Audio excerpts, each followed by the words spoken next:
Assalamualaikum warahmatullahi wabarakatuh. Sejak Kerajaan Malaysia membuka kembali perbatasannya, kami menerima banyak sekali pertanyaan dari sahabat di Khairat TV mengenai ketentuan dan prosedur bepergian. Oleh karena itu, dalam video kali ini kami mencoba menguraikan ketentuan dan prosedur perjalanan tersebut berdasarkan pengalaman dari salah seorang sahabat kami yang terbang dari Kuala Lumpur menuju Semarang, Indonesia, dan transit di Jakarta. Perjalanan ini dilakukannya bersama keluarga dengan 2 anak kecil pada tanggal 2 hingga 3 Agustus 2020 yang lalu. Sebelum kita lanjut, perlu diingat bahwa terbang di tengah pandemi jauh lebih ribet dan merepotkan. Banyak SOP, pemeriksaan, antrian yang harus Anda lakukan. Karena itu sediakan banyak waktu, jangan mepet tiba di airport. Anda akan mengisi banyak formulir, oleh karena itu siapkan alat-alat tulis. Pokoknya, rencanakan segala sesuatunya dengan matang. Persiapan Anda meliputi banyak hal. Selain bagasi barang-barang pribadi, Anda tentu harus siap dengan tiket, paspor yang valid, PCR test, masker, pulpen, folder map, paperclip atau stapler, dan download e-hack aplikasi. Anda sebaiknya membeli tiket pesawat jauh-jauh hari sebelum hari keberangkatan, tapi ingatlah bahwa di masa-masa saat ini, jadwal penerbangan bisa berubah sewaktu-waktu. Jadi pastikan Anda up to date dengan informasi terkini dari airline Anda. Apabila Anda memerlukan transit sebelum menuju destinasi akhir seperti yang dialami oleh sahabat kita ini, maka ketahuilah bahwa saat ini, di masa pandemi ini, semua bagasi harus dikeluarkan di bandara transit. Dan Anda nanti akan check-in lagi bagasi-bagasi itu, barang-barang itu di penerbangan lanjutan. Jadi, tidak lagi semua bagasi bisa langsung dikirim otomatis ke tujuan akhir oleh airline. Oleh karena itu, Anda perlu memastikan jarak antar penerbangan cukup panjang, paling sedikit 6 jam. Apabila lebih pendek dari 6 jam, ada baiknya Anda melakukan penerbangan lanjutan pada hari berikutnya. Paspor tentu saja pastikan valid untuk perjalanan, misalnya expiry date-nya lebih dari 6 bulan dari dari saat Anda terbang. Nah, ini tentu unik untuk masa pandemi COVID-19, di mana Anda perlu melakukan tes PCR atau swab test sebelum berangkat. Pemerintah Indonesia mensyaratkan Anda setiba di Indonesia untuk memperlihatkan hasil tes PCR asli yang ditandatangani dengan wet signature oleh dokter dan stempel dari rumah sakit atau klinik yang mengeluarkan hasil tes tersebut. Surat keterangan hasil tes tersebut berumur tidak lebih dari 7 hari saat dilakukan validasi di Bandara Indonesia. Untuk Anda yang berada di Malaysia, tes PCR ini kini dapat dilakukan di banyak tempat, rumah sakit dan klinik-klinik di Malaysia. Biayanya sekitar 300 hingga 350 ringgit per orang, dan hasilnya bisa keluar dalam 1 hari. Biasanya Anda akan diberitahu melalui email atau telepon, lalu Anda bisa datang kembali ke klinik atau rumah sakit itu untuk mengambil hasil tes asli yang telah ditandatangani dan di stempel oleh rumah sakit. Nah, pada hari keberangkatan, Anda sebaiknya tiba di KLIA paling tidak 3 jam sebelum take off. Lebih awal tentu lebih baik. Seperti biasa, setiap Anda check-in ke tempat-tempat umum, maka Anda akan diminta untuk men-scan QR Code dengan MySejahtera App atau meregistrasi Anda sendiri, lalu juga akan dilakukan pemeriksaan suhu tubuh untuk memastikan Anda tidak sedang demam atau gejala COVID-19. Check-in hanya bisa dilakukan di counter check-in, jadi saat ini tidak ada kemudahan web check-in atau mobile check-in. Pada saat check-in, petugas dari Garuda Indonesia akan meminta Anda untuk mengisi formulir yang berisi pernyataan bahwa Anda telah memiliki hasil tes PCR yang sah. Apabila Anda tidak memiliki hasil tes PCR, maka Anda harus membuat pernyataan bahwa Anda bersedia melakukan tes setiba nanti di Indonesia. Kemudian imigrasi boarding berjalan seperti biasa, tentu dengan SOP standar COVID-19 dengan social distancing dan sebagainya. Di atas pesawat juga diterapkan social distancing, prosedur COVID, seat di tengah dikosongkan, kemudian kecuali untuk keluarga, keluarga bisa ditempatkan bersama. Snack dan air mineral disediakan dalam kemasan kotak, jadi untuk menghindari kontak yang terlalu banyak antara awak pesawat dan Anda dan penumpang. Di atas pesawat, awak pesawat juga akan membagikan kartu kewaspadaan kesehatan atau yang biasa kita kenal sebagai kartu kuning karena memang warnanya kuning untuk setiap orang, setiap penumpang, dan seperti biasa ada kartu bea cukai atau custom untuk setiap keluarga.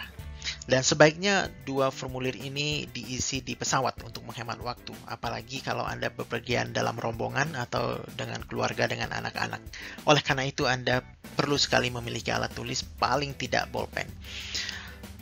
Di masa pandemi ini biasanya pesawat tidak penuh, dan pada saat Anda keluar pesawat setelah mendarat juga diterapkan social distancing. Anda tidak bisa berebut keluar pesawat seperti hari-hari biasa. Nah, setiba di Bandara Soekarno-Hatta di Jakarta, begitu keluar pesawat, para penumpang akan diarahkan menuju area pemeriksaan kesehatan dan validasi dokumen. Tapi pada saat itu, ketika sahabat kita ini mendarat, ternyata area pemeriksaan kesehatan dan validasi dokumen sedang padat oleh penumpang dari pesawat yang telah tiba sebelumnya. Maka penumpang pesawatnya dari Kuala Lumpur waktu itu semua diminta menunggu di ruang tunggu selama kurang lebih 30 menit. Kemudian baru mereka menuju ke area pemeriksaan. Nah, di area pemeriksaan dan validasi dokumen ini, setiap orang diberi lagi 2 formulir tambahan, yaitu clearance kesehatan dan biodata diri, dan langsung segera diisi.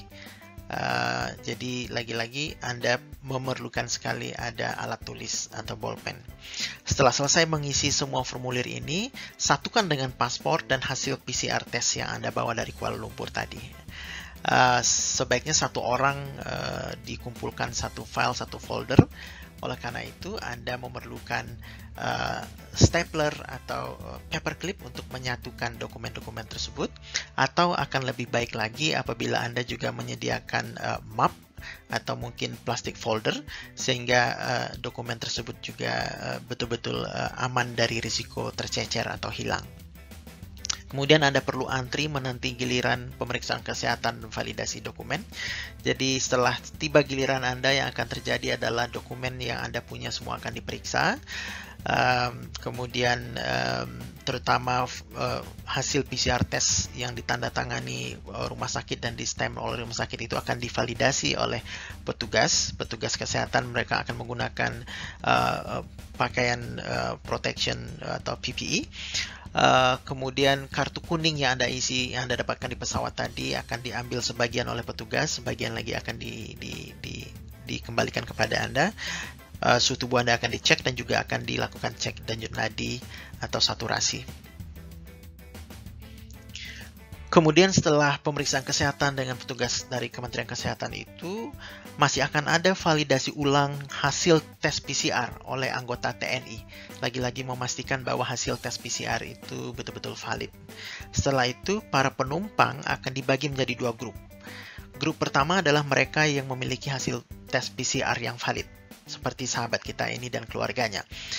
Nah, kelompok ini mereka nanti akan diperbolehkan pulang dan diminta untuk karantina mandiri.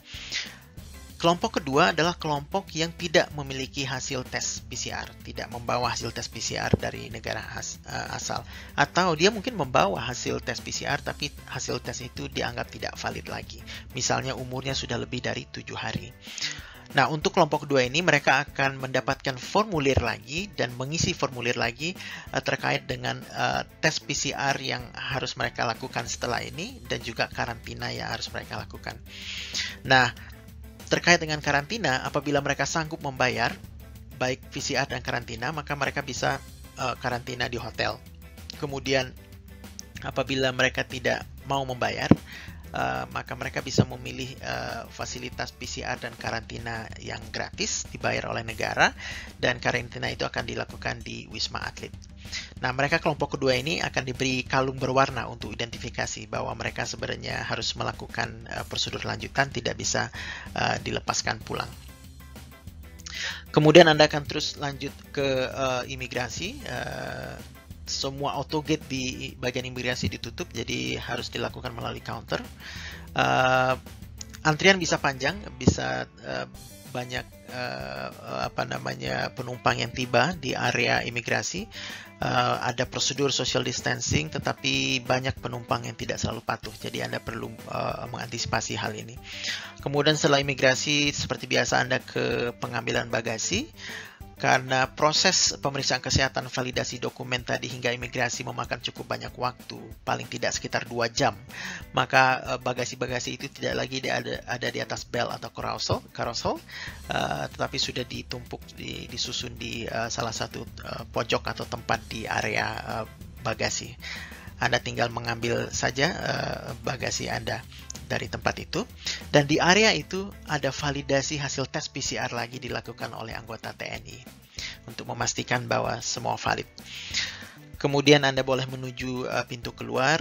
Tentu di tengahnya nanti akan Anda temui petugas bea cukai. Serahkan formulir bea cukai itu kepada mereka, dan apabila diminta, bagasi Anda akan di-scan.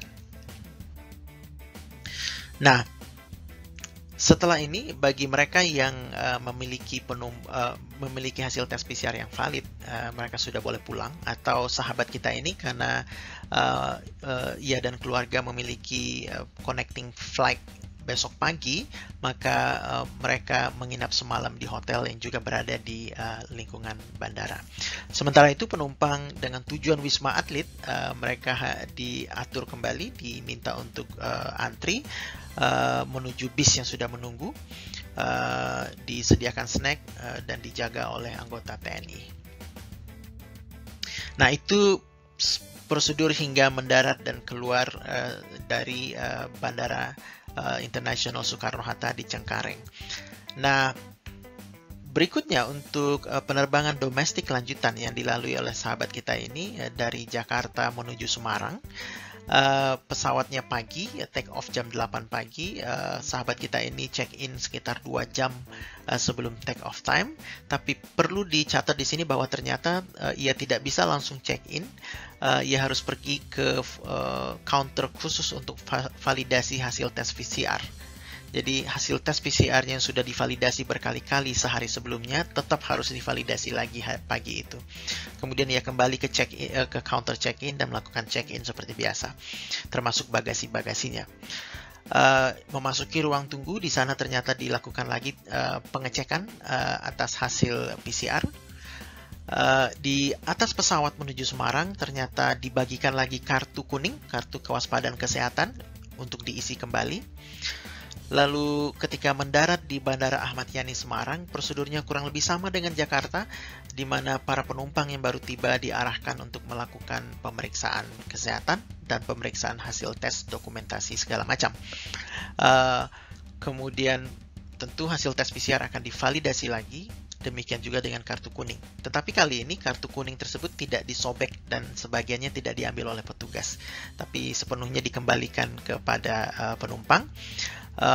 Namun di Semarang penumpang diminta untuk mendownload e-hack app, aplikasi e-hack. E-hack ini adalah singkatan dari e-health alert card. Sebenarnya e-hack ini sebenarnya adalah pengganti dari kartu kuning yang tadi dikembalikan oleh petugas.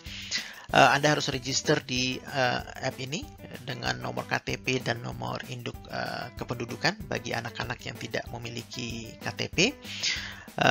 Setelah itu selesai, baru akan keluar barcode di app Anda, dan barcode itu nanti akan di-scan oleh petugas, menyatakan bahwa data Anda sudah di-record properly.